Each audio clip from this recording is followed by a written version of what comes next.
Obrigada por se juntar à nova igreja. Amamos ouvir a respeito do que Deus tem feito através desse ministério. Conte-nos a sua história mandando um e-mail para contato@novaig.com.br. Se você deseja contribuir financeiramente com esse trabalho para que possamos alcançar mais e mais vidas, faça uma doação em novaig.com.br/doe.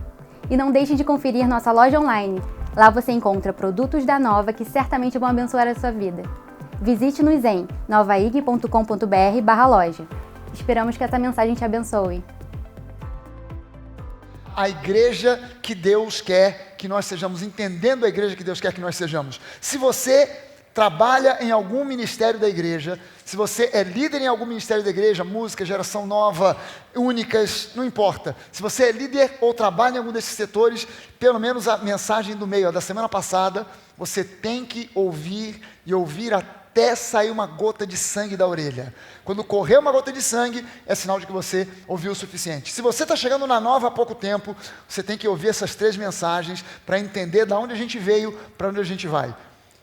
Aonde a gente está e para onde a gente vai. É fundamental. Eu sei que quem chega na nova, vem às vezes de alguma outra igreja, chega às vezes para mim e pergunta, pastor, na outra igreja, eu ouvi isso, e eu estou com essa dúvida, com aquela dúvida, deixa eu te dizer, você veio de alguma outra igreja, você tem que pegar tudo que você recebeu em algum outro lugar, deixa num canto, de preferência uma lata de lixo bem profunda, que não dê para você alcançar de volta, senta e ouve. As suas dúvidas vão ser respondidas ao longo de um tempo. Não fica ansioso, não vai ser tudo respondido de hoje para amanhã, nem na semana que vem, mas ao longo do tempo, daqui a algum tempo, daqui a um mês, daqui a 2, essas dúvidas vão começar a desaparecer por completo. Ok? Está com muitas dúvidas? Vai fazer a escola bíblica. Está com mais dúvidas ainda? Vai fazer o alfa. Está com mais dúvidas ainda? Faz o curso de batismo. Ainda tem dúvidas? Então se batiza de novo. Ok? Está ruim mesmo. Mas não se preocupe, porque ao longo do tempo as dúvidas vão ser esclarecidas, ok? Entendendo a igreja que Deus quer que nós sejamos. Essa pregação não será a pregação mais empolgante que você ouviu na sua vida. Eu vou ter que puxar alguns dados históricos aqui, que talvez sejam um pouco maçantes no início, mas você precisa conhecer e entender. E eu garanto para você, da metade para frente a pregação vai melhorar, ok? Talvez até o meio seja meio maçante e tal, mas segura a onda aí, porque a gente precisa entender certas bases aqui. Quais são os valores que geraram a reforma e que valores a reforma gerou? A gente precisa entender isso aqui. A maioria dos crentes não sabe bulhufas sobre a história da reforma, pouco sabe sobre a história de Lutero. Quais foram os valores ou as causas, os contextos históricos que geraram a reforma e que valores a reforma gerou para a igreja? E o que isso tem a ver conosco? Conosco, eu digo nós aqui, a nova igreja. O que tudo isso tem a ver conosco? Bom, 31 de outubro de 1517, ou seja, há 100 anos atrás, ano passado foi o ano em que se comemorou os 500 anos, há 100 anos não, há 500 anos atrás, ano passado se comemorou os 500 anos da reforma. Em 1517, 31 de outubro, Martinho Lutero afixou na porta da igreja do Castelo de Wittenberg 95 teses que causaram uma confusão do tamanho do bonde, que culminou com a sua excomunhão da igreja. Ele que era um padre, ele que era um frade dominicano, foi expulso, foi excomungado, por causa não só dessas 95 teses. Essas 95 teses foram o ponto culminante que causaram a exclusão dele da igreja e que gerou a reforma, o segundo grande cisma da igreja, a segunda grande divisão que aconteceu na igreja cristã. Foi nessa data aqui. Agora, o que eram essas 95 teses? Não precisa nem ler as 95 teses. Basta você ver o título que Lutero deu a essas teses. O título era Contra o Comércio das Indulgências. Contra o Comércio das Indulgências. Ou seja, essas 95 teses que ele pregou na porta da igreja, que era uma porta de madeira. E por que ele pregou na porta da igreja? Porque a porta essa igreja era uma igreja num castelo, o castelo de Wittenberg, que na época era um principado. A Alemanha era formada de vários estados principados, ou de principados estados, assim como a Itália e outros países da Europa, que mais tarde, muito depois, vieram a se unificar para virar a Alemanha, a Itália, mas na época eram pequenos principados independentes. E Lutero, ele ministrava nessa cidade, a cidade de Wittenberg, que tinha um príncipe E esse príncipe, no seu castelo, tinha uma igreja particular, mas essa igreja também ela servia como uma sala de debates e de estudos, de conferências, para os alunos da Universidade de Wittenberg, que foi uma das primeiras universidades da Europa. Então, como Lutero dava aula também para os alunos da universidade, e a porta da igreja era de madeira, e ela servia como um mural, onde se pregavam anúncios para os alunos da universidade.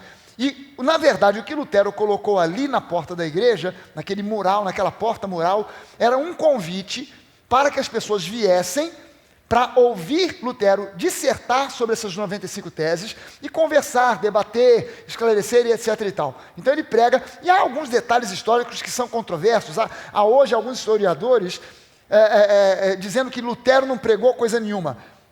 A verdade histórica é a seguinte: não se sabe se realmente Lutero foi pessoalmente lá ou se ele enviou um secretário. Mas que as 95 teses foram pregadas na porta da igreja, isso foram. Não há debate em relação a isso, ok? Então, o que eram essas teses? Qual é o background histórico disso aí? Na época, o Papa era Leão X, que na verdade o seu nome real era Giovanni de Médici. Ele era membro da família de Médici, que era uma família italiana riquíssima, que governava a cidade de Florença, e ele era membro dessa família. Ele foi eleito Papa sem nem ser padre. Ele não era padre, ele não era sacerdote, mas foi eleito, e não há nada de errado nisso, porque ainda hoje, se o Papa morrer, qualquer pessoa pode se candidatar a ser Papa. A lei canônica católica diz isso. Qualquer pessoa pode se candidatar a ser Papa. Dificilmente será eleita, mas que pode se candidatar, pode. E o Giovanni de Médici se candidatou, foi eleito. Depois de eleito Papa, é que ele foi ordenado sacerdote, depois de uma semana ordenado bispo, depois de uma semana arcebispo, e depois de mais uma semana, Papa. Mas ele já tinha sido eleito como Papa, e ele contraiu um empréstimo muito vultuoso, a juros muito altos, de banqueiros alemães. Esses banqueiros eram os banqueiros, na época, mais poderosos e conhecidos de toda a Europa, os banqueiros da família Fugger. Gostou do sotaque?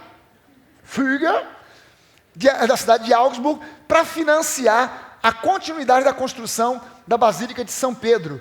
Leão X não foi o cara que construiu a Basílica, mas ele tinha o sonho de terminar a construção da Basílica. E, na verdade, a Basílica ela começou como uma pequena igreja, construída no ano 300 depois de Cristo por Constantino. Só que imperadores que vieram depois, cada um quis aumentar um pouco, cada um foi fazendo um puxadinho daqui, um puxadinho dali, aumentando, e foi virando uma coisa imensa. E a ideia de Leão X era terminar essa obra. Ele não conseguiu isso, mas ele adiantou muito. Ele pegou esse empréstimo, só que o empréstimo era muito vultuoso, a juros muito altos, e para pagar ele ficou num aperto. Como ele ficou num aperto, ele bolou uma ideia: vender indulgências. As indulgências já existiam, e existem até hoje. É uma doutrina católica válida, presente ainda hoje. E Leão X teve essa ideia de vender as indulgências para arrecadar dinheiro para terminar a construção da Basílica de São Pedro. Ele então autorizou vários arcebispos a autorizarem frades e padres para vender as indulgências. E o cara que teve mais sucesso com isso foi esse arcebispo Adalberto de Mogúncia, que autorizou o cara que foi o maior vendedor de indulgências da história, que foi esse frade dominicano, Johann Tetzel, que era um marqueteiro natural. Não fez escola de marketing, mas era um marqueteiro, e ele bolou uma frase de marketing. Ele dizia o seguinte: logo que a moeda na caixa ecoa, uma alma do purgatório para o céu voa. Com essa propaganda, ele vendeu indulgência, que era, na verdade, um papelucho, que vinha assinado, dando para a pessoa o perdão e etc e tal, e as pessoas faziam o possível e o impossível para comprar aquilo, para ter aquilo ali. E esse cara, ele até pegou tão pesado que o próprio Papa acabou repreendendo, e Johann Tetzel morreu no ostracismo, esquecido pela própria igreja, porque o próprio Papa achou que ele pegou pesado demais, que ele foi muito além da conta do que devia. E Lutero, então, indignado com essa prática da venda de indulgências, ele escreveu essas famosas, ainda que não tão conhecidas, 95 teses. Para você ter uma ideia do que eram essas teses, que eu disse para você, pelo título você tem já uma ideia do que significa, né, contra a venda de indulgências. Uma das coisas que ele dizia, tinha que dar ruim, ia dar ruim. Porque, por exemplo, uma das 95 teses, Lutero argumentava o seguinte: o Papa é da família Médici, é um homem extremamente rico, mais rico do que muitos príncipes das cidades, estados da Europa. Muito mais rico do que o rei da Turquia, por exemplo. Então, não porque ele fosse ladrão, mas porque era de uma família muito abastada. Então, se ele é um homem tão rico, por que ele não tira do próprio bolso dinheiro para financiar essa obra e vai tirar justamente dos mais pobres? Por que não faz isso? Tinha que dar ruim, não tinha? E tinha que dar ruim. O cara que argumenta um negócio desse, tinha que dar ruim. Então, o que são as indulgências? Se Lutero escreveu contra isso, o que são? Bom, as indulgências, elas são uma consequência de um dilema antigo que a igreja teve.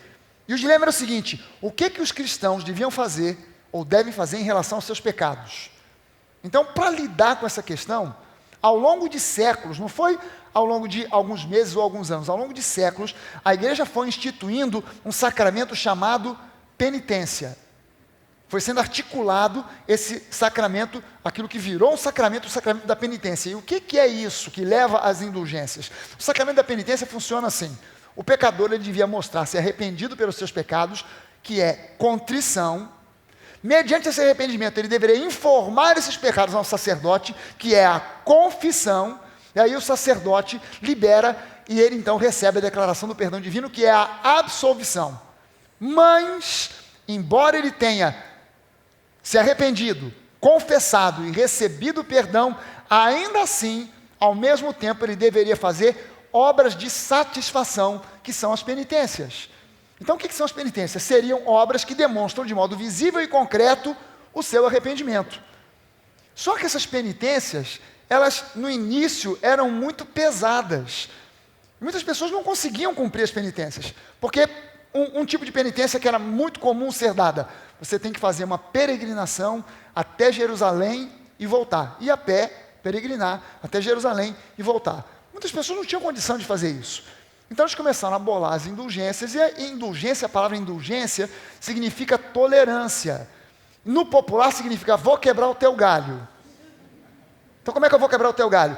Em vez de você fazer uma peregrinação daqui da Alemanha até Jerusalém e voltar, eu vou substituir por uma outra peregrinação menor e mais fácil de você fazer, possível de você fazer. Você vai peregrinar da igreja do seu bairro até uma igreja de um outro bairro e voltar. E é isso a origem das procissões. Por que os católicos fazem procissões? Na verdade, a origem são as penitências baseadas na indulgência. Então você, por exemplo, você mora em Copacabana, você sai de Copacabana, vem a pé, peregrinando até a Barra, cumprimenta o pastor Fragalho e volta para Copacabana. Está liberado. Resolveu o seu problema em relação ao pecado. Embora, com o sacramento da penitência, a culpa do pecado e o castigo eterno sejam removidos, ainda permanece a pena temporal. Esse é que é o problema. Olha só como é que fica a coisa um pouco confusa. A pena é eterna, o castigo é eterno, o inferno, eu confessei o pecado, fui liberado, resolveu o problema. Mas ainda há uma pena temporal, ainda há uma pena consequência do pecado, que precisa ser cumprida nesse tempo agora ou depois que eu morrer, no purgatório. Aí já entra uma outra doutrina, que é a doutrina do purgatório, vai complicando cada vez mais. Vai acrescentando uma coisa sobre a outra. Então, uma indulgência oferece ao pecador meios para cumprir essa dívida durante a sua vida aqui na terra. Então, se eu tiver que ir para o purgatório, pelo menos eu estou encurtando o meu tempo de purgatório, que é uma zona cinza, que não é nem o céu nem o inferno. É um lugar meio esquisito, meio ruim, mas também não é tão ruim. Mas é ruim. Então eu não quero ir para o inferno. Pelo menos eu quero ir para lá, mas também não quero ficar lá. Eu quero abreviar o meu tempo lá. Então o que eu faço? Eu recebo uma indulgência, eu pago uma penitência, recebo uma indulgência, resolvo o problema. Um exemplo, a indulgência então, segundo a doutrina católica, é a remissão total ou parcial da pena temporal, devida como consequência do pecado que já foi perdoado através da confissão sacramental concedida pela autoridade do Papa. Parcial ou total. É um perdão parcial ou total. Um exemplo de uma indulgência concedida agora recentemente. No ano de 2005, o Papa Bento XVI concedeu uma indulgência para os participantes da Jornada Mundial da Juventude, que aconteceu em agosto de 2005, na cidade de Colônia, na Alemanha. O decreto papal, eu simplesmente copiei o decreto papal, ele diz o seguinte: os presentes na dita jornada ganharão esta indulgência como condição, com a condição de ter se confessado, em segundo lugar, ter feito a comunhão, ou seja, participado da Eucaristia, tomou a hóstia, e em terceiro lugar, ter rezado pelo sumo pontífice. Quer dizer, você tem que confessar o pecado, participar da Eucaristia e orar pelo cara, porque é claro que não vai dar assim de graça esse negócio. Tem que pelo menos sobrar alguma coisa pro lado de cá. E veja bem, eu estou falando uma coisa que pode parecer e pode ser engraçada, mas eu não estou aqui querendo ridicularizar os católicos, nada disso. Estou mostrando simplesmente como a coisa funciona. Você pode perguntar para qualquer padre se isso aqui bate e ele vai confirmar para você. Ok? Eu só estou dando dados que são reais e históricos. Ok? Tem mais, o decreto papal vai um pouco além, porque ele diz o seguinte: para se beneficiar desta indulgência especial concedida pelo Papa, os fiéis que não possam estar em Colônia durante a Jornada Mundial da Juventude podem rezar pelos jovens, sendo-lhes concedida uma indulgência parcial. O que é uma indulgência parcial? Aí eu já não sei, que é uma coisa meio assim, dou, mas não dou muito. Vai, mas não vai muito, é parcial. Né? Mas se você não pode ir, poxa, eu não tenho dinheiro para passagem, não tenho tempo, eu estou preso no trabalho, etc. e tal. Então, se você simplesmente estivesse rezando pelos jovens, você receberia uma indulgência parcial. Tirou 5 minutos do purgatório. Resolveu. Mas antes de Lutero pregar na porta da igreja de Wittenberg essas 95 teses, ele já tinha enunciado outras 97. E essas 97 eram 97 teses contra a escolástica. Pastor, quem era essa senhora contra quem Lutero resolveu falar 97 coisas contra essa senhora? Não, escolástica não era uma mulher. Escolástica era o nome da teologia da Idade Média. A teologia da Idade Média chama-se escolástica. Então, o que é a escolástica? A escolástica é a teologia da Idade Média que procurou conciliar fé cristã com filosofia grega, principalmente o pensamento de Aristóteles. Então, olha só, eu pego a fé, a Bíblia, para misturar com Aristóteles. Aristóteles foi um filósofo, foi o primeiro filósofo a propor uma filosofia racional, viver a vida com base no racionalismo. Então, se vem um raio e um trovão, não, aquilo não é uma entidade, não é um Deus, é simplesmente um fenômeno da natureza.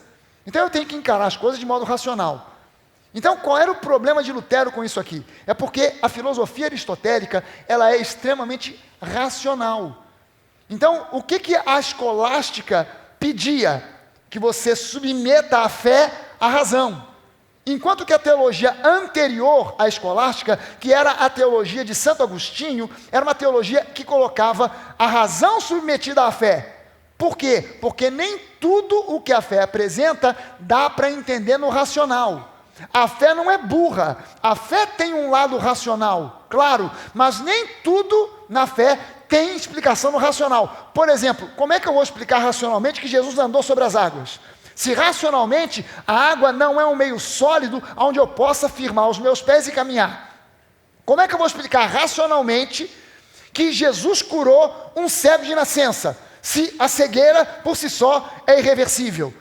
Ainda mais de nascença. Não tem como eu explicar isso racionalmente. Então, o drama de Lutero com relação à escolástica era justamente porque a escolástica se baseava na filosofia de Aristóteles. E tentar misturar Aristóteles com Bíblia dá uma salada grega. Não, salada grega não, salada russa. Dá uma confusão no tamanho de um monte. Então Lutero via Aristóteles como a principal influência destrutiva que minou a teologia agostiniana na Idade Média. A teologia de Lutero é basicamente uma teologia agostiniana. É uma teologia de Agostinho. Lutero, então, ele ataca o método de Aristóteles como confiando demasiadamente na razão. De Aristóteles, para você ter uma ideia da racionalidade da filosofia de Aristóteles, tentando misturar com a Bíblia, De Aristóteles fluem ideias como a bondade do homem. Gente, o homem, ele nasce tudo menos bom, porque ele nasce com a natureza pecaminosa. Amém? Ele já nasce com a natureza pecaminosa. Você não precisa ensinar uma criança a ser egoísta. Isso é natural na criança. É meu e não vou emprestar. Empresta o brinquedinho para o amiguinho. Larga o meu brinquedo. Hã? Você precisa ensinar para a criança o oposto, né? Compartilha, divide. Você não precisa ensinar a criança a mentir. Hã? Alguém aqui, quando criança, mentiu alguma vez? Só eu. Safado, sem vergonha. Peraí. Quem, quando criança, mentirinha branca. Preta, azul, verde, tudo. Você precisa ensinar a criança a mentir? Não, você precisa ensinar ela a falar a verdade. É porque a natureza pecaminosa puxa a pessoa para o lado ruim. Aristóteles advogava a capacidade da vontade humana de escolher o bem. Justamente se você deixar por conta da vontade do homem, ele vai escolher tudo menos o bem. Ele vai escolher justamente o torto, o errado. A filosofia aristotélica falava sobre a liberdade e o mérito. Você bota isso dentro da Bíblia e a Bíblia diz que em Cristo, você recebe o céu e as bênçãos de Deus pela graça, não por méritos. Como é que você concilia isso com a filosofia aristotélica? Não dá, dá ruim, dá zebra, dá confusão. E tudo isso, esse contexto histórico todo, espiritual, contribuiu para gerar os 5 pontos fundamentais da Reforma Protestante. Você nem precisa conhecer todo o resto que eu falei aqui de Aristóteles, Lutero, Johann Tetzel, as 95, as 97 teses. Você não precisa conhecer tudo isso. Mas esses 5 pontos você tem que decorar. Isso aqui você tem que saber.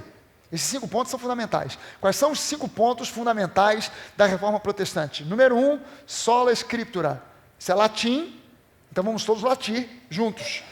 Sola scriptura, que significa somente as escrituras. A nossa referência, o nosso norte não é o que o Papa pensa, não é o que o arcebispo diz, não é o que o teólogo acha, é aquilo que a Bíblia diz. Somente a escritura é o nosso norte. Não é a tradição, não é a história, o nosso norte é a palavra.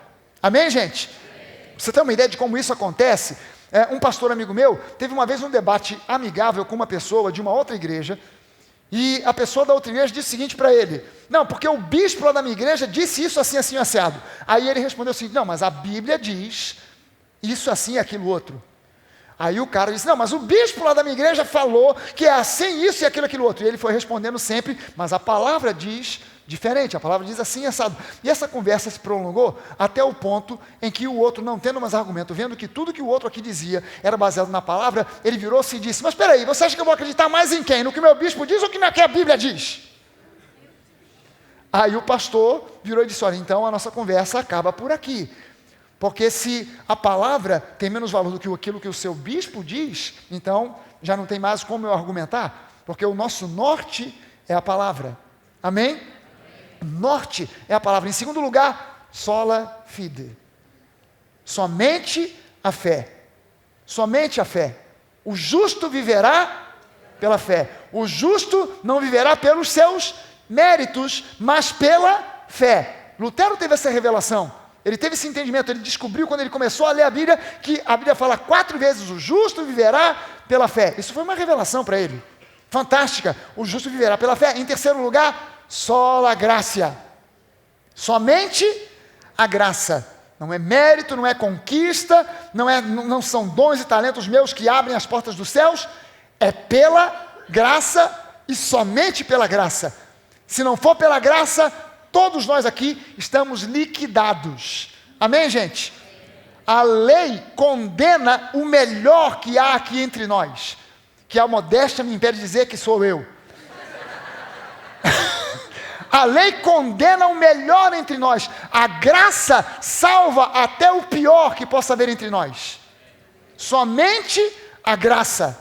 Em quarto lugar, solos Christus. Somente Jesus, Ele é o centro da igreja, Ele é o centro da nossa vida, Ele é o alvo, Ele é o autor e consumador da nossa fé, Ele é o centro de todas as coisas. E em quinto lugar, só lhe deu glória, ou seja, toda a honra, toda a glória somente é dada a Deus. Não é a um homem, não é a um pastor, não é a um bispo, não é a um apóstolo. A honra e a glória pertencem a Deus. Um dos piores pecados que a Bíblia relata existir é o homem tentar roubar de Deus a glória que somente a ele pertence. Somente a Deus toda a glória. Aonde se encontra a igreja protestante hoje no mundo, e em especial no Brasil, em especial no Rio de Janeiro, e em especial as igrejas pentecostais e neopentecostais? A grande maioria dessas igrejas se encontram totalmente distantes desses princípios, tanto quanto a igreja estava na época de Lutero. É triste, mas essa é a realidade. A igreja protestante evangélica brasileira é uma igreja muito jovem, mas já precisa de uma reforma profunda. Porque ela se desviou por caminhos tão esquisitos, por caminhos de misticismo, por caminhos totalmente distantes da palavra, que ela precisa de uma urgente e profunda reforma para voltar aos princípios daquilo que foi o fruto da reforma. O que nós desejamos na nova? Nossa preocupação não é voltar a estudar, ou conhecer profundamente, aplicar Lutero, ou Calvino, ou seja lá o que for. Porque Lutero foi um camarada fantástico, inteligente, recebeu de Deus uma revelação fantástica, maravilhoso, mas tinha também o seu lado com os seus defeitos. Lutero era um tremendo antissemita. Tremendo antissemita. E igrejas hoje pregam mensagens antissemitas sem saber. Os pastores não pensam, não param para refletir, e não sabem que estão pregando muitas vezes pregações baseadas em doutrinas antissemitas. Por exemplo, há uma doutrina, eu frequentei uma denominação que pregava, anunciava uma doutrina antissemita, que eu garanto para você que quem pregava não sabia que era. É uma doutrina chamada doutrina da substituição. Não é a doutrina da substituição de Cristo. Cristo na cruz nos substituiu, Ele foi o nosso substituto. Não é essa doutrina, é a doutrina da substituição de Israel.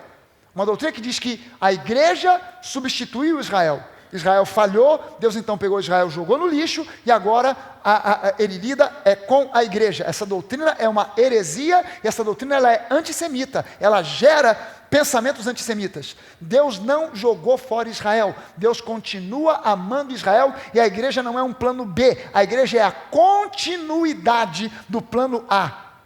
Por isso a Bíblia diz que nós somos o Israel espiritual. Amém? Por isso a Bíblia diz que nós somos também filhos de Abraão. Eles filhos naturais, nós filhos espirituais, mas somos tão filhos quanto eles de Abraão. Amém? E a igreja precisa aprender a amar Israel, a valorizar Israel. Saber que Israel, por exemplo, é o único país, é o único país acusado em todo o Oriente Médio de violar direitos humanos, mas na prática é o único país do Oriente Médio que respeita os direitos humanos. Os palestinos mandam bomba em cima de Israel, mas Israel não expulsa os palestinos que lá existem, vivem e moram até em Jerusalém. Incrível, né? Você vai a Jerusalém, você vai encontrar bairro palestino.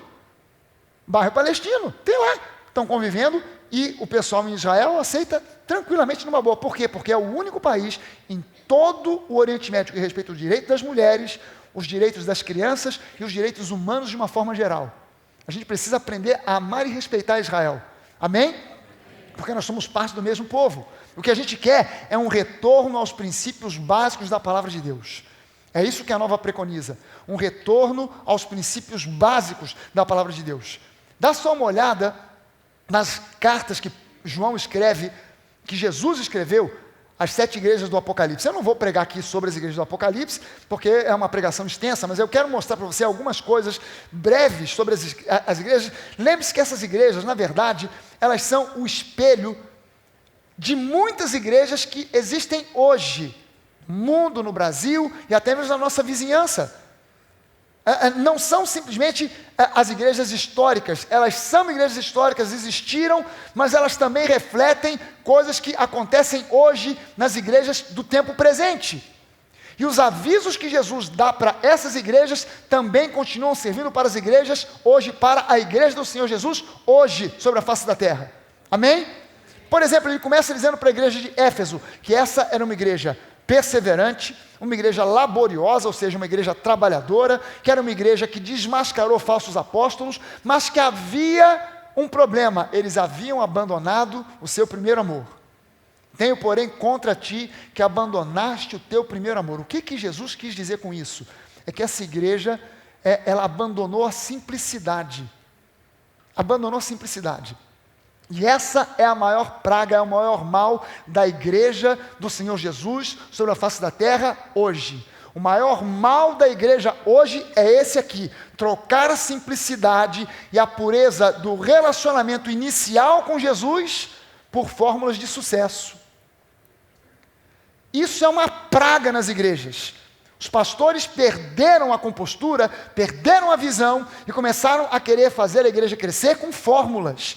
A igreja não cresce de forma sadia com fórmulas. A igreja cresce de forma sadia quando o Espírito Santo vai acrescentando dia a dia aqueles que vão sendo salvos. Amém, gente? A igreja pode crescer com fórmulas? Pode, mas é um crescimento doentio. É um crescimento torto. É um crescimento tumoral. A igreja precisa crescer de forma sadia, e é o Espírito Santo que tem que fazer isso, não por fórmulas de sucessos. E o conselho divino para a igreja de Éfeso foi arrependimento e retorno à simplicidade. Arrependam-se, mudem a mente, voltem para o primeiro amor, para aquela fase em que você não estava preocupado com fórmulas de crescimento, em que você não estava preocupado com certas doutrinas complicadas de rodapé da Bíblia. Volta para a simplicidade.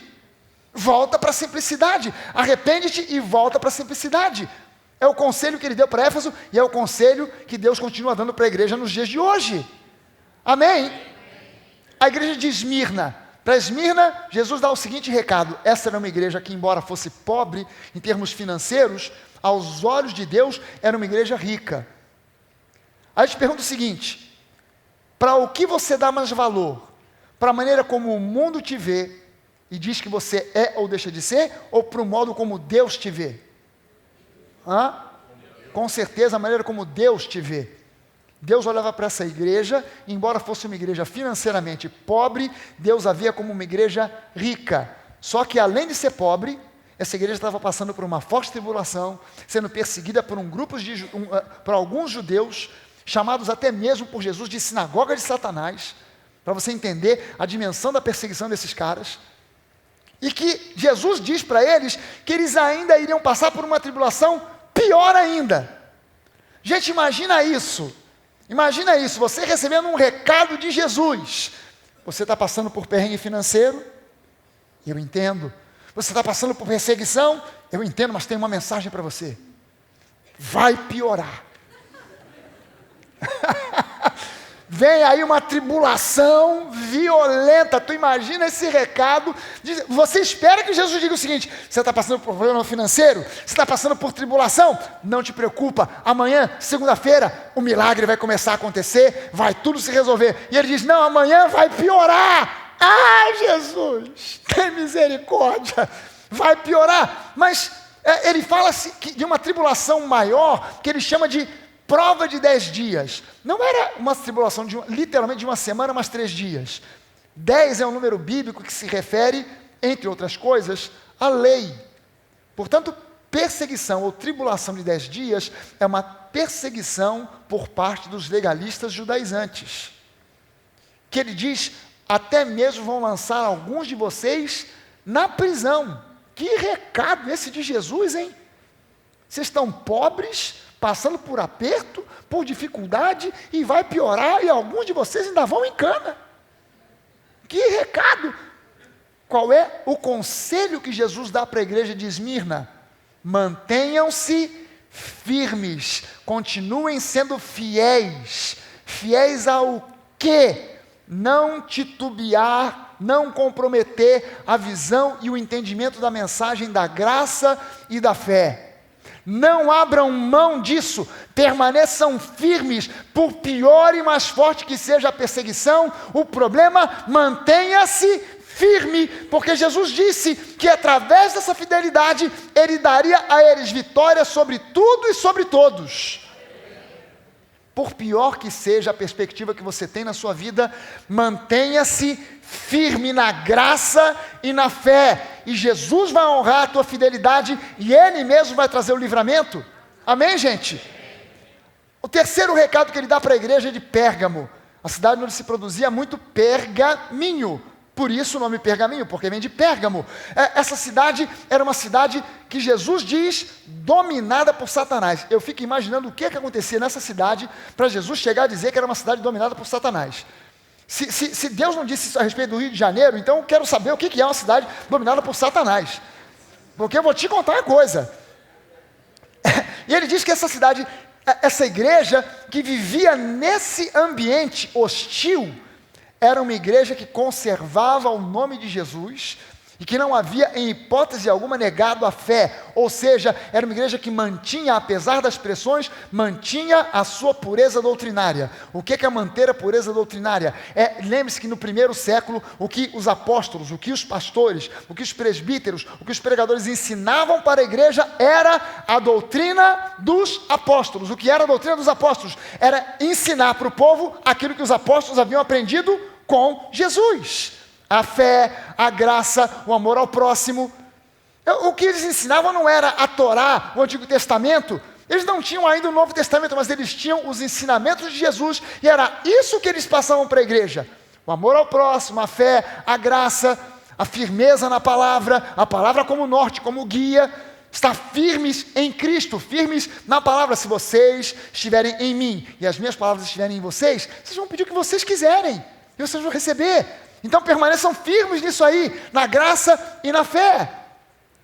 Mas ele diz que havia no meio dessa igreja alguns falsos mestres que tentavam infiltrar na igreja ensinos enganadores, que ele chama de doutrina de Balaão e doutrina dos nicolaítas. Eu não vou tentar explicar para vocês isso agora, isso aí é uma aula teológica para outro episódio, para um outro culto, para um outro encontro, para a escola bíblica, quem sabe, talvez. Mas ele fala que essas doutrinas conduziam as pessoas para a adoração a ídolos e para a prostituição. Não pense aqui em ídolos como uma estátua diante de quem os membros da igreja de Pérgamo se ajoelhavam para pedir coisas. Um ídolo é qualquer pessoa ou coisa que você coloque no lugar de Jesus. Algo ou alguém que você passa a achar e pensar que pode fazer por você aquilo que só Jesus poderia fazer. Isso é um ídolo. O dinheiro pode ser um ídolo. Amém, gente? Grana pode ser um ídolo. Dinheiro é ruim? Não, dinheiro é neutro. Pode ser uma bênção, pode ser uma maldição. Mas ele pode virar um ídolo. Porque de repente eu acho que a solução para o meu problema é a grana. Não, a solução para o meu problema é Jesus. Pessoas, pastores podem virar ídolos. Algumas igrejas têm pastores que se tornaram ídolos. Pastor, apóstolo, profeta, vice-deus. Quando o cara vai passar, o pessoal arreda assim. Vai passar. Abre que vai passar, abre. Não vou nem perguntar se você já teve em algum lugar onde você viu coisa parecida. Quero nem saber, nem me conte, nem me fale. Por favor, esquece. Pessoas podem virar ídolos. Não pense em prostituição como simplesmente alguém que paga dinheiro para ter sexo. Porque prostituição no contexto bíblico é desviar-se da palavra. Quando você vai ao Antigo Testamento, várias vezes Deus disse: Israel se prostituiu, Israel se desviou dos meus caminhos e foi adorar aos ídolos, se desviou da minha palavra e foi adorar aos ídolos. Israel se comportou como uma prostituta. Prostituição é desvio da palavra. Se desviou da palavra, isso é considerado por Deus como prostituição espiritual. Qual é o conselho que Deus dá para Pérgamo? Arrependimento, ou seja, metanoia, mudança de mente. Com base em quê? Em que base deveria acontecer essa mudança de mente? Você vai ao primeiro versículo, onde Deus se dirige à igreja de Pérgamo, que é o versículo 12 do capítulo 2, e Jesus começa dando esse recado para essa igreja dizendo o seguinte: ao anjo, ou seja, ao pastor da igreja de Pérgamo, escreva: estas coisas diz aquele que tem a espada afiada de 2 gumes. Essa é uma simbologia fácil de você entender. Espada de 2 gumes na Bíblia representa a palavra, que no livro de Hebreus diz que é como uma espada afiada de 2 gumes, pronta para dividir alma e espírito, junta e medula. a palavra, arrependimento com base na palavra. Vai para a palavra, medita na palavra e mude a sua mente. Volte para a simplicidade. Volte para as práticas da palavra. Volte a ter a palavra como o seu norte, e não mais as doutrinas de Balaão ou as doutrinas dos nicolaítas. Volte-se para a palavra, saia dessa prostituição espiritual e volte para o centro, que é a palavra de Deus. A quarta igreja que ele manda um recado, Tiatira. Tiatira, ele diz que era uma igreja que tinha amor, fé, servitude, as pessoas serviam umas às outras, perseverança e muitas boas obras, não poucas, muitas boas obras, mas essa igreja tinha um problema sério. Ela tolerava um espírito que Jesus chama de Jezabel. Não pense que era uma irmã que frequentava a igreja de Tiatira, chamada Jezabel. E Jesus, eu tenho uma coisa contra essa irmã aí, Jezabel. Porque é óbvio que ninguém poria o nome numa filha de Jezabel, que é o personagem feminino mais nefasto de toda a Bíblia. O que é Jezabel? É um espírito. E é espírito de manipulação. Jezabel era uma mulher que tinha um espírito manipulador. Ela era possuída por um espírito demoníaco manipulador.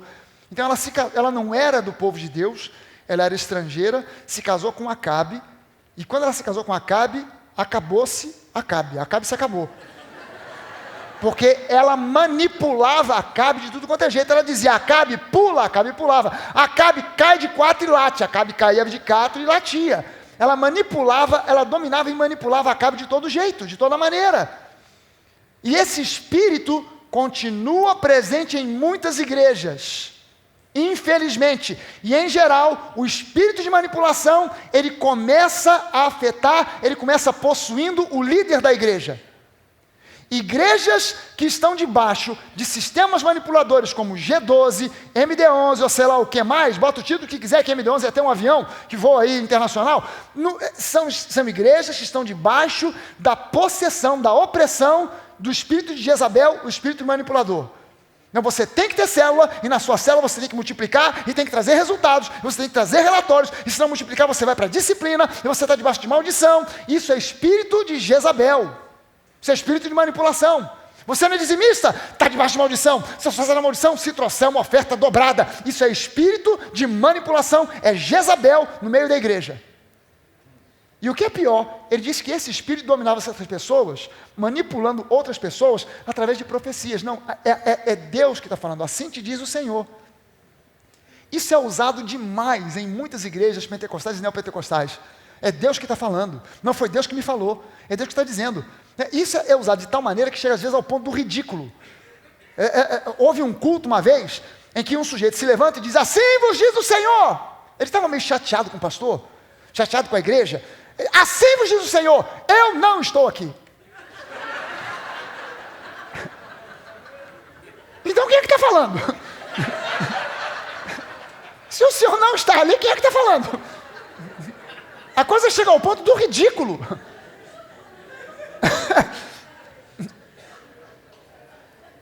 Ele diz que essas pessoas que se usavam do espírito de manipulação, elas seriam retribuídas segundo as suas obras e não mais segundo a graça dele. Gente, não é uma ameaça. Deus está dizendo o seguinte, você quando você decai da graça, se lembra quando eu preguei aqui sobre Gálatas? Vós decaístes da graça. Quando você decai da graça, você agora está por sua conta. E você vai ser recompensado ou retribuído segundo as suas obras, não mais segundo a graça. Ser retribuído segundo as suas obras, olha só a miséria que é. Porque Deus diz que as nossas obras, no Antigo Testamento, Deus diz que as nossas obras são trapo de imundícia. Se você não sabe o que é trapo de imundícia, para você entender, na época do Antigo Testamento, quando Deus fala isso, que as nossas obras, as obras dos homens, são trapos de imundícia, não existia ainda papel higiênico. Absorvente íntimo. Deu para sacar? O que você receberia em retribuição se você chegasse para alguém com um saco cheio de papel higiênico usado e desse de presente? O que você receberia de retribuição? Não precisa falar. Nem imagina. Nem tenta imaginar. Mas ele diz que se você sai da cobertura da graça, decai da graça, você começa a ser recompensado agora de acordo com as suas obras. Deus me livre disso. Eu quero continuar sendo sempre retribuído segundo a graça. Por quê? Porque, entenda só o seguinte, a lei que retribui segundo as obras, a lei condena até mesmo o melhor que possa haver entre nós. Mas a graça, ela abençoa, perdoa até mesmo o pior que possa haver entre nós. Então eu preciso estar debaixo da graça. Qual foi o conselho que Jesus deu para essa igreja? O conselho que Jesus deu para essa igreja foi: tão somente conservem o que vocês têm até que eu venha. O amor, a fé, o serviço. Retenham isso, não até a semana que vem, não até a próxima doutrina da moda. Retenham isso, mantenham isso até a segunda vinda, até que eu venha. Mantenham isso ao vencedor que guardar até o fim as minhas obras. Quais são as obras de Deus na nossa vida? São as obras consequências da nossa justificação. Obras consequências da justificação. Eu preciso manter na minha mente a mentalidade da justificação e não mais a mentalidade do pecado, para produzir as obras da justificação. Aquele que mantiver as minhas obras até o fim, eu lhe darei autoridade sobre as nações. O próximo recado é para a igreja de Sardes. Para a igreja de Sardes, ele diz que essa igreja era uma igreja que tinha fama de ser uma igreja viva. Uma igreja viva, ele quis dizer aqui, uma igreja ativa. Mas que na verdade aos olhos de Deus era uma igreja que estava morta, porque estava realizando obras que não são íntegras na presença de Deus. O que isso aqui significa? Significa o seguinte, que essa igreja era uma igreja baseada no ativismo. Era uma igreja baseada no ativismo, mas que se esqueceu que era necessário nós sermos guiados pelo Espírito Santo. Porque, e por isso, aparentemente ela estava viva. Muita atividade, mas por estar fora da direção de Deus, na realidade ela estava morta. Ativismo é um perigo que se infiltra em muitas igrejas. O pastor fica preocupado em que os crentes estejam envolvidos, focados, presentes. Então ele começa a bolar atividade, e vai desde coral de criança até reunião das senhoras com mais de 90 anos da igreja. É porque o cara vai inventando, reunião de mulheres, agora não, a reunião de mulheres não está dando certo, tem que ter mais. Então a reunião das mulheres com mais de 50 anos, agora também tem pouca gente, então vamos fazer uma reunião das mulheres de mais de 60, agora também a reunião das mulheres com mais de 90, e vamos nessa, vamos fazer a atividade, vamos bolar coisa. E a igreja se esquece que nós precisamos fazer, é aquilo que Deus nos chama para fazer. Há alguns anos atrás, algumas pessoas me perguntavam: pastor, por que a nossa igreja não está fazendo isso? A igreja tal está fazendo, está dando certo. A outra igreja está fazendo aquilo, por que a gente não faz isso? E aquilo que as outras igrejas estão fazendo? Aí eu dei um dia uma resposta definitiva: nós não fazemos o que não fazemos, porque Deus não falou para fazer. Só. Se Deus falar, a gente faz. Eu um dia intencionei fazer programa de televisão. Aí preparei tudo para fazer, para entrar na televisão, vamos assinar o contrato. Na semana de assinar o contrato, Deus falou para mim assim: não assina o contrato, não vai para a televisão. Eu disse: mas Senhor, por quê? Precisamos estar na televisão? Todo mundo está. Eu também quero, botar minha carinha lá. Não vai fazer televisão. Eu falei: mas Deus, por quê? Por que não? Aí sabe o que Deus falou para mim? Investe, pega essa grana e investe em internet. Compra o melhor equipamento, vai equipando, vai melhorando a transmissão, melhores câmeras, melhor equipamento, antena de transmissão, e investe em internet. Por quê? Porque a internet é a televisão do futuro. Toda televisão que você compra hoje é Smart TV. Ela vem equipada para você não mais assistir o que a TV determina que você tem que assistir no horário que eles queiram. Agora você escolhe. Não, o que eu quero assistir é o programa do Jô. Não, eu vou assistir ao programa do Fragalho. Olha, beleza. Deus começou a me mostrar: você na televisão vai estar misturado com uma montoeira de outros pastores, num dia de sábado pela manhã, aonde quem você quer atingir não assiste aquele tipo de programa. Só quem assiste aquilo ali é crente. Você quer pescar em aquário? Eu falei: não, quero pescar no mar. Então não faça televisão, porque você vai jogar dinheiro fora. Então eu peguei o dinheiro e comecei a investir em internet. A gente hoje, inclusive, estava gravando. Você viu uma câmera que estava aqui? Uma câmera futurista, um negócio assim meio... Tá, pô, eu quero ser filmado por aquela câmera, ninguém me filmou? Pô. Uma câmera poderosa aí. Investe em internet, porque a internet é a televisão do presente e a televisão do futuro. Esquece esse negócio de televisão. É um dinheiro pesado que não vai render, você vai simplesmente pescar em aquário. Você vai ficar exprimido num horário entre uma montoeira de pastor, e ali tem pastor gente boa, tem maluco, tem doido, tem herege, tem tudo. Você vai ser mais um. E o que é pior, você quando estava no mundo assistiria esse programa de televisão, eu falei, Deus, nem pago. Pois é, o povo que você quer atingir também não. Então esquece isso. E vai investir em internet.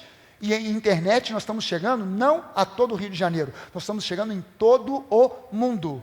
Esse culto está sendo transmitido no Japão, esse culto está sendo transmitido na China, esse culto está sendo assistido agora na Inglaterra, na Itália, em Portugal, na Espanha, nos Estados Unidos, em Atlanta, em Nova York, em Orlando. Olha aí, chegaram, aleluia.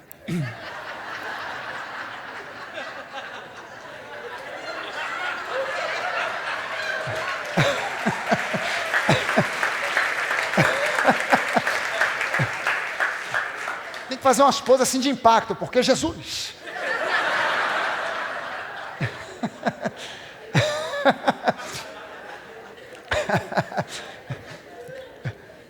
Qual foi o conselho de Jesus para a igreja de Tiatira?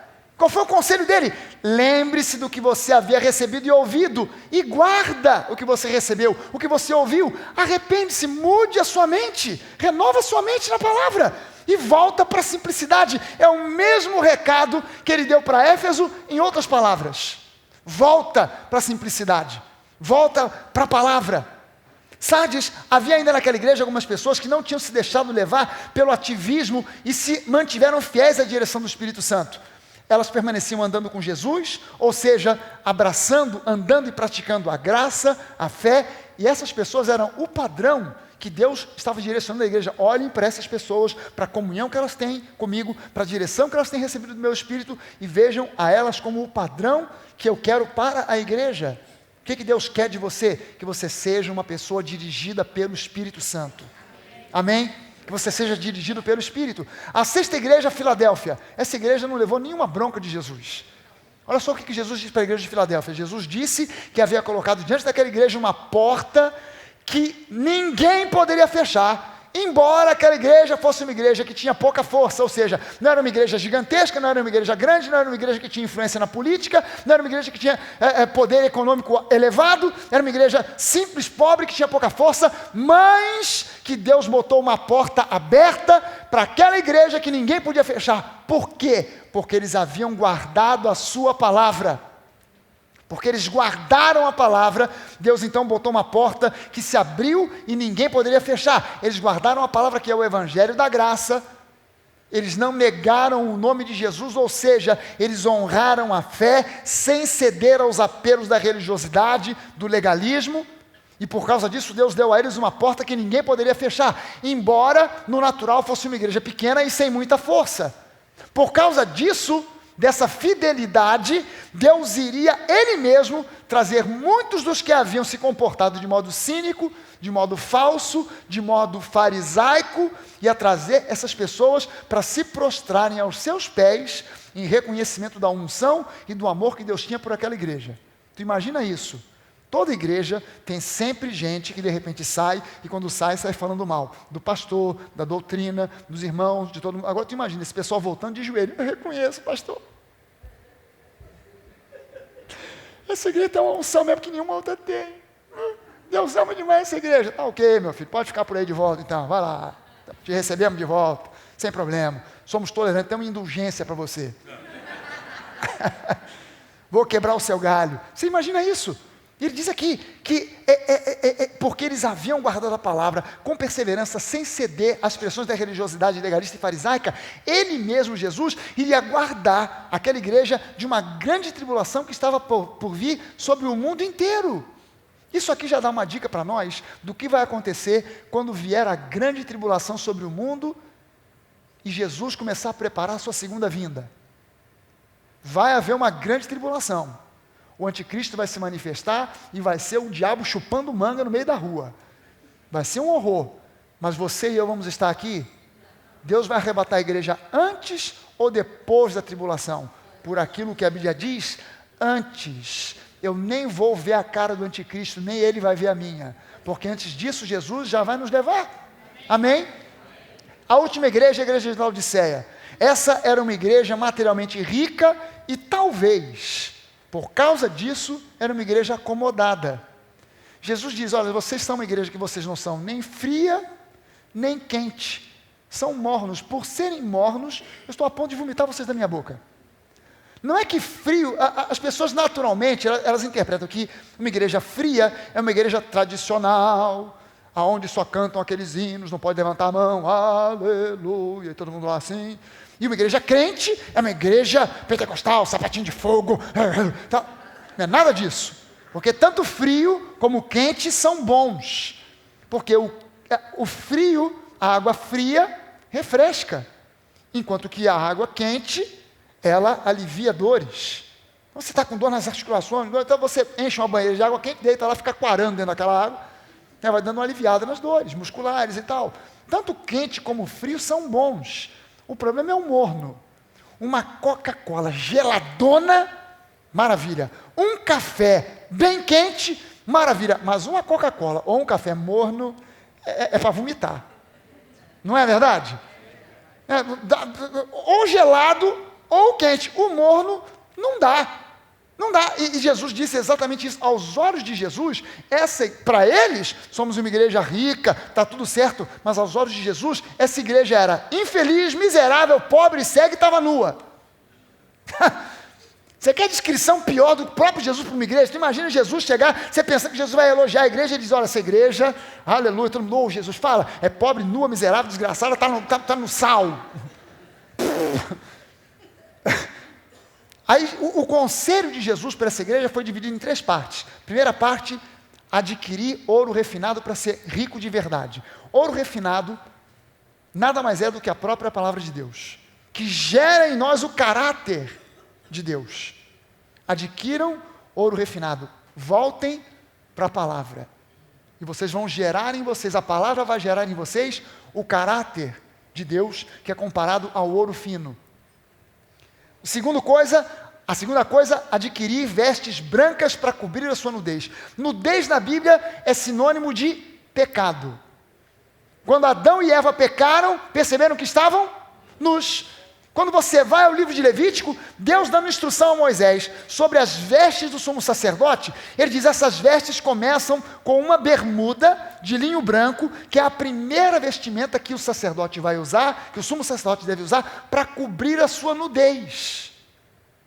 E ele diz mais, se o sumo sacerdote não usar essa bermuda de linho, ainda que ele esteja com todo o resto da roupa do sumo sacerdote, eu vou matar esse cara. Porque essa bermuda de linho que cobria, era a primeira peça que o sumo sacerdote colocava, antes de colocar qualquer outra peça da vestimenta do sumo sacerdote, cobria a nudez. E essa peça, ela aponta para a nossa salvação e a nossa justificação. A salvação e a justificação é o que cobre a nossa nudez diante dos olhos de Deus.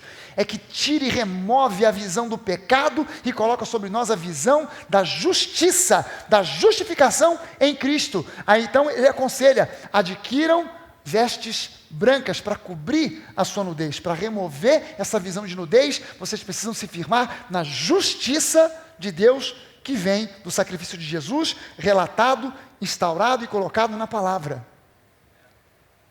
E o terceiro conselho, usem colírio para ungir os seus olhos para que vocês possam ver. Ou seja, colírio fala de visão espiritual, revelação da palavra, e não simplesmente um entendimento racional da Bíblia, que era o problema que Lutero tinha com Aristóteles, com a escolástica. É um entendimento revelado da palavra. Deixa eu te dizer uma coisa, por mais que você estude a Bíblia, se Deus não te der revelação, esse estudo não será pleno, não será completo e será sempre insatisfatório. Sempre te fará caminhar aquém daquilo que Deus pretende e quer mostrar para você. Você precisa de estudo, mas nesse estudo você precisa receber revelação. Revelação. Você entende que Jesus Cristo é o Senhor? Que Ele é o Salvador? Mas você não entende isso porque você chegou a uma conclusão racional. Você só entendeu isso porque Deus te deu uma revelação. Deus te deu uma revelação. O que é interessante é que Jesus afirma que Ele amava aquela igreja. vocês são mornos, estão ao ponto de vomitar vocês na minha boca. Não, eu amo vocês porque ele diz, eu repreendo a quem eu amo. E como é que Jesus repreende? Ele diz aqui, não é com violência, não é de modo brusco, mas ele diz, eu estou aí na igreja de vocês, à porta, e eu bato. Se alguém abrir, eu entro, mas eu não vou arrombar portas. Se alguém do outro lado ouve que Jesus está batendo, eu estou ouvindo a voz de Jesus, eu vou atender a voz de Jesus. Ele vai entrar e vai cear com você, ele vai te revelar planos e propósitos que ele tem para a sua vida. Amém? Aleluia! É necessário dar ouvidos àquilo o que Jesus diz. No final das contas, qual é a igreja que Deus quer que nós sejamos? Baseado em tudo isso que a gente viu aqui. Qual é a igreja que Deus quer que nós sejamos? Em primeiro lugar, uma igreja firmada na palavra da graça e da fé, que é o verdadeiro evangelho. Essa é a primeira coisa. Sola Scriptura, somente a Escritura. Firmados na palavra da graça e da fé, que é o genuíno e verdadeiro evangelho. Em segundo lugar, uma igreja que entende que a vida cristã só pode ser autêntica quando o que prevalece é somente a Escritura, somente a fé, somente a graça, somente Cristo e tão somente a Deus toda a glória. Vida cristã autêntica só pode existir se for baseado nesses 5 pontos aqui. Em terceiro lugar, uma igreja cujas boas obras são uma consequência natural do caráter de Cristo em nós, e não um esforço de nós mostrarmos para os outros o quão piedosos nós somos. Há muitas igrejas que usam a obra social como uma forma de marketing. Nós estamos fazendo isso, ajudando os pobres, as crianças, os velhos, os idosos. A Nova faz obra social que você nem imagina. Mas Jesus disse para nós que aquilo que a nossa mão direita faz, a esquerda não precisa ficar sabendo. A gente não sai propagandeando por aí o que a gente faz ou deixa de fazer. A gente faz. E a gente segue o exemplo de Jesus, que se utilizava do anti-marketing. Olha só, Jesus curava um cego de nascença, o cego começava a ver, a celebrar, Jesus vinha logo no cara e dizia assim, não conta para ninguém que fui eu que fiz isso. Cara, se fosse eu ia para o ceguinho e dizia, o que está chegando? Cara, está aqui meu cartão, meu nome é Maurício Fragale, Fragale, F-R-A-G-A-L-E, meu e-mail, Maurício Fragale, divulga isso aí, cara, me ajuda para o meu ministério crescer. Jesus fazia o contrário, não conta para ninguém, e ainda assim, os caras saíam dizendo para Deus e o mundo, foi Jesus, foi Jesus, foi Jesus. Uau! O cara aplicava o anti-marketing, e a igreja hoje quer aplicar técnicas de marketing, divulgando quão piedosos nós somos fazendo isso, ajudando e tal. Nós queremos ser uma igreja que jamais se esqueça que começou muito pequena e humilde. A gente precisa sempre se lembrar de onde a gente veio. Nós não começamos grande, com um aporte financeiro de uma denominação, ou com alguém milionário investindo. Nós começamos pequenininhos, com pouquinha gente. Oferta, às vezes, num culto nosso, dava R$250, que era o preço que a gente tinha que pagar pelo aluguel da hora da casa que a gente alugava, não a casa, a gente alugava a hora, para ter um pouquinho de gente, e aquele dinheirinho contado no final do culto, às vezes era a conta, para pagar a diária, para no domingo seguinte podermos culto outra vez. A gente começou pequenininho. A gente tem que se lembrar de onde a gente veio, e nunca esquecer que, na verdade, nós chegamos a ser o que nós somos, e estamos caminhando para ser aquilo que Deus sempre planejou que nós sejamos, porque Jesus nos deu, tem dado e continuará dando graça. Nós não chegamos aonde chegamos porque implementamos planos inteligentes baseados em marketing, ou então em sistemas de pirâmides, como muitas igrejas têm feito. Nós temos chegado até aqui, porque até aqui nos ajudou o Senhor. Pela graça, pela graça. Cada crente precisa se lembrar de onde veio. Sabe, tem gente que mora na Barra, não mora na Barra, mas se esqueceu que veio do subúrbio. Veio de Madureira. Alô, Pedrete. Veio de Nova Iguaçu. Veio de Campo Grande. Veio do Meia. Estou vendo que a gente riu aí que veio do Meia, né, pastor? Do Meia. Bom Sucesso. Olaria. A gente tem que se lembrar de onde a gente veio, para não deixar que o sucesso do momento suba a cabeça. Porque a gente é o que é por causa da graça. Só a graça. Só a graça. Só a graça. Só pela graça. Uma igreja que é descomplicada. De gente descomplicada. O que a igreja tem mais hoje é gente complicada. Estenda as mãos na direção da pessoa que está do salão, impõe as mãos sobre ele e fala: sai complicação em nome de Jesus.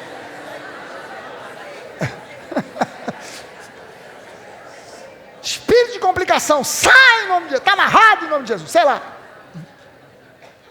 A gente precisa de ser uma igreja, gente, no momento que você aceitou a Jesus, descomplica. Uma igreja de gente descomplicada, gente que se entende, gente que sabe perdoar, que sabe trabalhar em conjunto, que sabe que para que a força de Cristo se manifeste no nosso meio é preciso unidade. A igreja primitiva crescia porque eles tinham unidade, perseveravam unânimes no templo, no partir do pão, na doutrina dos apóstolos. Unanimidade.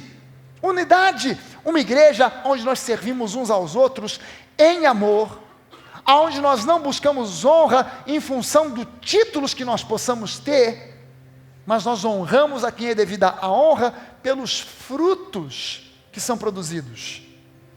Não me importa se você tem título de pastor, de bispo, apóstolo, vice-deus, eu não estou nem aí para o seu título. Seu título não me diz nada, os seus frutos me dizem muito. E a gente precisa honrar pessoas que produzem fruto, não pessoas que querem honra por causa do título que tem, do crachá que usam. Mas pelo fruto que produzem. Uma igreja disposta a seguir a direção dada por Deus, não em competir com outras igrejas.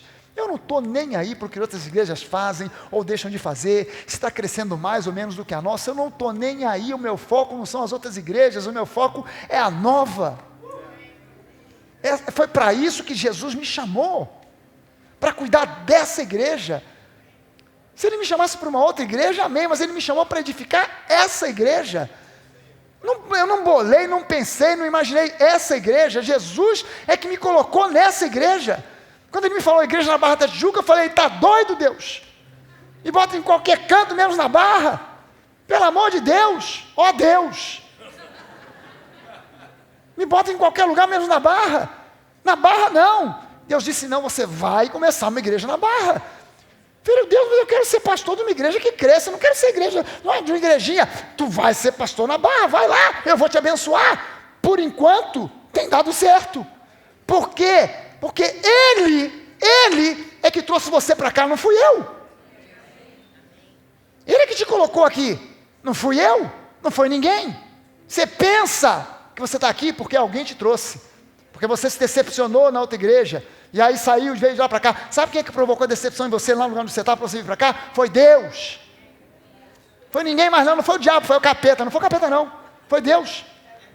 Sabe por quê? Porque Ele queria que você crescesse espiritualmente. Porque Ele queria que você recebesse algo que em algum outro lugar você não estava recebendo. Aquele lugar foi bom para você até aquele dia. Mas Deus olhou e falou assim: você precisa de alguma coisa que não tem aqui, mas que eu estou dando lá para o Fragalho, vai para lá. Talvez algum dia Ele diga para você: agora você sai daqui e vai para lá, não sei para onde. Mas quem dirige a sua vida não sou eu, é Deus. Quando alguém chega para mim e diz: pastor, estou indo para outra igreja, foi bom o tempo que eu estive aqui, a minha vontade é dizer: não saia, em nome de Jesus, receba uma bola de ferro no pé, agora em nome de Jesus, que impede você de ir para qualquer canto. Mas eu tenho uma coisa chamada ética pastoral. E a pessoa chega para mim e diz: pastor, tomei a decisão, vou sair. Eu digo: vá com Deus, amém, em nome de Jesus, Deus te abençoe. Outros pastores, tem pessoas que chegam aqui e digam: pastor, para eu sair da outra igreja foi uma tribulação. Disseram que eu ia ter maldição, o pastor não queria deixar, disse para mim que eu não ia crescer espiritualmente, que eu ia chegar aqui, que eu ia encolher espiritualmente, disse cobras e lagartos a seu respeito. Isso chama-se falta de ética pastoral, falta de maturidade espiritual, chama-se bobeira espiritual, boberol espiritual. Você decidiu ir para algum lugar, eu respeito a sua decisão. Por quê? Porque você tem que ser dirigido pelo Espírito. Ah, pastor, vacilei, há 6 meses atrás eu saí, mas eu fui dirigido pela minha cabeça, fiz uma burrada, estou voltando. Amém, seja bem-vindo. Te abraçamos. Pastor, não vai ter bronca? Não vou ficar em disciplina? Claro que não, você já viu isso aqui na Nova? Onde você tirou essa ideia? É da outra igreja, então volta para outra igreja. Quer ser disciplinado, vai para lá. Quer viver com Deus? Fica aqui. Quer crescer? Fica aqui. Amém?